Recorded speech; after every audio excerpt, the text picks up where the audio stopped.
Welcome back to Ankam weavers house. శారీని కనుక మీరు అబ్జర్వ్ చేస్తే చాలా డీటెయిలింగ్గా అండ్ పటోలా ఇప్పుడు మార్కెట్లో పఠాన్ పటోలా ట్రెండింగ్ ఉంది. సో దా ట్రెండింగ్కి అనుగుణంగానే పఠాన్ పటోలా స్టైల్తో ఈ శారీని డిజైన్ చేయడం జరిగింది.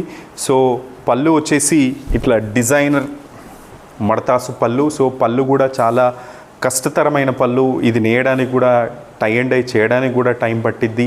అండ్ బ్లౌజ్ వచ్చేసి ప్లెయిన్ ఇవ్వడం జరిగింది. అండ్ శారీ మొత్తం కనుక మీరు అబ్జర్వ్ చేస్తే చాలా డీటెయిలింగ్గా బ్యూటిఫుల్గా పఠాన్ పటోలా స్టైల్తో అండ్ విత్ టిష్యూ బార్డర్తో. సో బార్డర్లో కనుక మీరు అబ్జర్వ్ చేస్తే ఆ టిష్యూలో మళ్ళీ డిజైన్ కూడా చేయడం జరిగింది. సో చాలా బ్యూటిఫుల్గా బ్లూ విత్ రెడ్ కలర్ కాంబినేషన్తో ఈ యొక్క శారీ అవైలబుల్గా ఉంటుంది. డిస్క్రిప్షన్లో మెన్షన్ చేసిన వాట్సాప్ నెంబర్స్కి మీరు మెసేజ్ చేస్తే శారీ యొక్క మ్యానిక్విన్ పిక్ అండ్ ప్రైస్ డీటెయిల్స్ని మేము తెలపడం జరుగుతుంది.